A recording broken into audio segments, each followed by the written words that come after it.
예, 안녕하십니까. 여러분들의 백만장자입니다. 사랑합니다, 여러분. 예, 목요일 아침입니다. 자, 오늘 저는 여러분들에게 두 가지 소식을 전달을 해 드리도록 하겠습니다. 아주 좋은 소식, 두 가지 소식인데, 자, 일단 먼저 이 소식 여러분께 소개를 잠깐 드리면, 일단 삼성전자를 비롯한, 예, 이 배당과 관련된, 배당금 지급과 관련된 주주 환원과 관련된 분위기가 심상치 않게 돌아간다. 이 소식 제가 좀 이따 알려드리고요. 먼저 여러분 보시면, 예, 갤럭시 S22 효과, 예, 삼성전자, 삼성폰 1분기 점유율 세계 1위, 예, 세계 2위가 아니라 세계 1위를 달성했다는 겁니다. 삼성전자, 예, 요거 한번 보십시오. 요거, 일단은 요 표는 작년도 점유율까지는 나왔죠. 예, 삼성전자 점유율 20%, 애플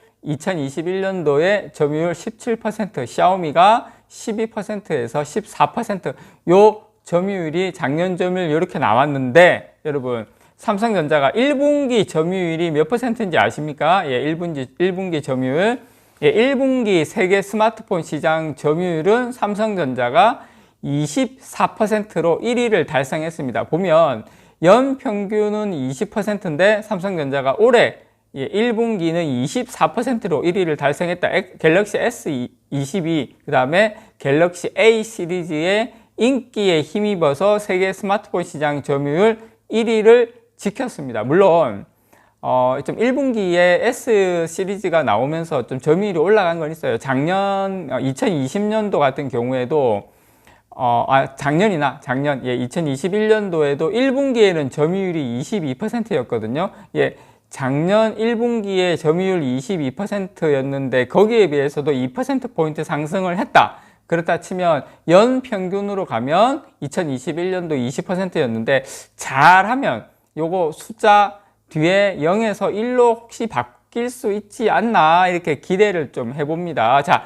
애플은 1분기 점유율이 어떻게 나왔냐? 예, 작년에는 15%였는데 올해 1분기에는 애플 같은 경우에는 18%, 예, 껑충 뛰었죠. 예, 애플 같은 경우에는 2020년, 2021년 점유율을 뛰어넘는, 예, 1% 뛰어넘는 점유율로 나왔습니다. 자, 샤오미는 1분기 점유율이 13%, 예, 13%면, 예, 작년 2021년도 평균보다는 조금 적죠. 그렇게 해서 이렇게 중국 기업들은 딱 보면 1%에서 2%씩, 오포도 10%, 1분기, 비보도 8%니까, 예, 작년 1분기에 비해서는 1에서 한 2% 정도 낮아졌다라는 거 말씀을 좀 드리고 싶고요. 그래서 지금 삼성전자 1분기 출시한 갤럭시 S22, GOS니 뭐니 문제가 많았던 갤럭시 S22 시리즈하고 중저가 라인업인 갤럭시 A 시리즈의 판매 호조로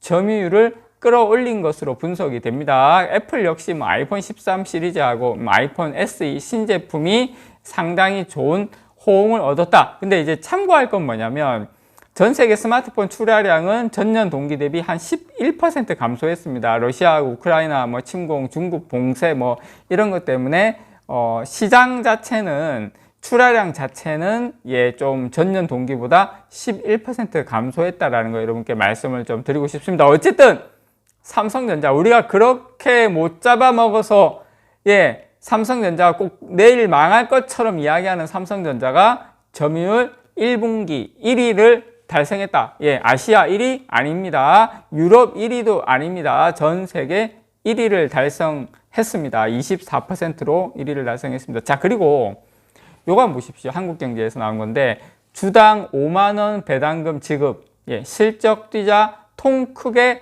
곡간 푼 회사. 예, 삼성전자가 주당 5만원을 준다는 건 아니에요. 근데 제가 일단 여러분 요거부터 한번 보시기 바랍니다. 삼성전자를 제외한,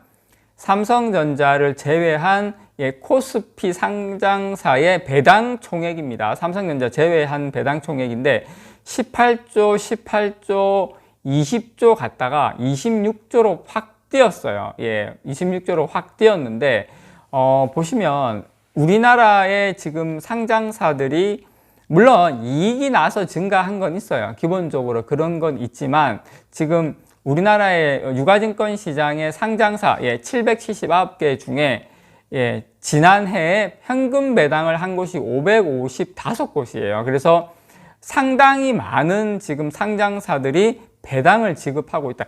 예전하고는 확실히 달라졌다. 배당 규모가 사상 최대치다. 그래서 이 간판 기업마다 이익이 조금이라도 늘어난 곳이 있으면 주주 환원 확대를 요구하는 목소리가 커지면서 곡간문을 더 열었다. 그리고 기업들이 이제 주주들에게 대답을 하고 있다. 화답을 하고 있다. 사회적 요구에 호응과 화답을 하고 있다. 이게 포인트인 것 같아요. 그리고 자, 여기서 중요한 거 있죠. 여러분께 말씀드리고 싶은 건 삼성전자 앞으로 어떻게 되냐, 배당. 그게 중요한 거 아닙니까?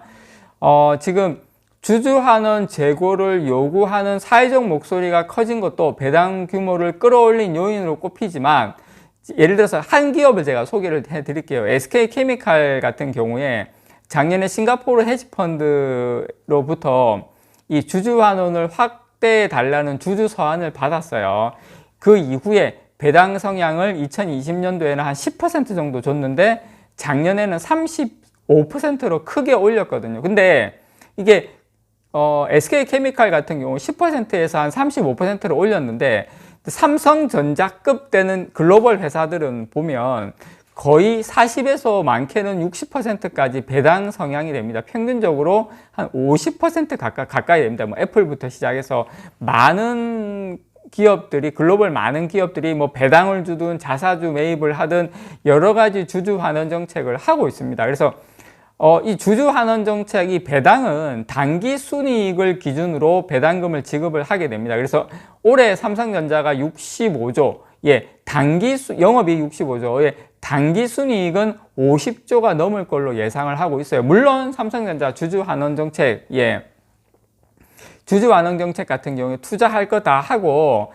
캐시플로우의 50%를 주겠다고 약속을 했죠. 근데 장기적으로, 여러분, 단기 순이익의 약 50%를 주주 환원 정책으로 삼성전자도 할 수밖에 없다. 왜냐? 여러 헤지펀드가 됐든 여러 가지 어떤 그런 투자자들로부터 주주 환원에 대한 서한이라든지 요구를 삼성전자는 그전부터 받아오고 있고 지금도 받아오고 앞으로도 받게 될 건데, 큰 주주 환원 정책을 펼 수밖에 없는 구조로 삼성전자도 간다. 자, 그러면 우리가 삼성전자가 영업이익 60조를 이제 올해 넘어가면서 내년 70조 넘어가면 단기 순이익 50조의 50%는 배당이나 다른 걸로 준다고 치면, 배당을 만약에 50% 25조가 주면, 지금 정기 배당이 한 10조 정도 나가는데, 정기 배당이 한 예를 들어서 한 1,400원 조금 넘지 않습니까? 그거 되면 만약에 25조를 준다고 치면 여기서 150%가 더 늘어나니까